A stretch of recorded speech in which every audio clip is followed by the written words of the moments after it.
धन्यवाद कार्यक्रम सञ्चालकज्यू, उपस्थित सम्पूर्ण अभिभावकज्यूहरू, शिक्षक शिक्षिका र मेरा प्यारा साथीहरूमा म यसै विद्यालयको कक्षा 7 मा अध्ययन गर्ने छात्रा नानीला भट्टराईको तर्फबाट स्वीकार्नुहोस् न्यानो अभिवादन। आजको यस कार्यक्रममा म हजुरहरू समक्ष नयाँ नेपालको बारेमा भन्न गइरहेको छु। नेपाल समग्र नेपाली जनताको प्यारो राष्ट्र हो।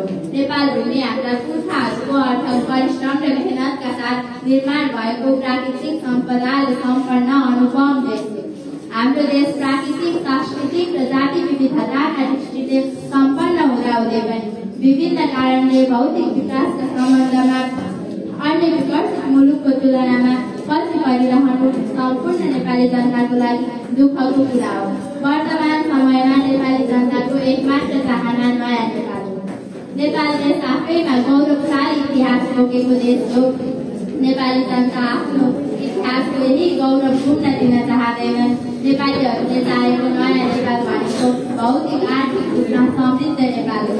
नेपालीहरूले चाहेको भनेको शान्तिपूर्ण नेपाल हो, अर्थात् नयाँ नेपाल। नेपालीहरूको नयाँ नेपाल बनाउने चाहना कुनै पुरा नहुने चाहना होइन। यो सहज रूपमा पुरा हुने चाहना हो, तर यसका लागि सर्वप्रथम आवश्यकता छ वर्तमान समयमा देशमा झाँकिएको फोहोरी राजनीतिको लहराको अन्त्य।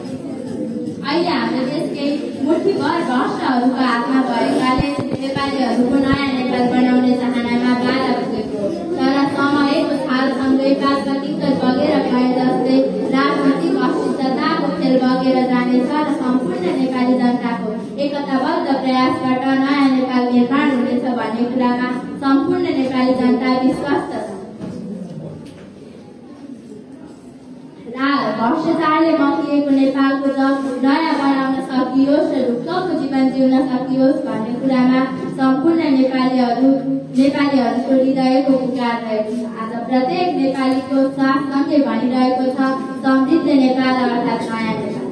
आज प्रत्येक सम्पूर्ण नेपाली जनताहरूको सादा लक्ष्य रहेको छ विकसित शान्त नेपाल अर्थात् नयाँ नेपाल, नयाँ नेपाल।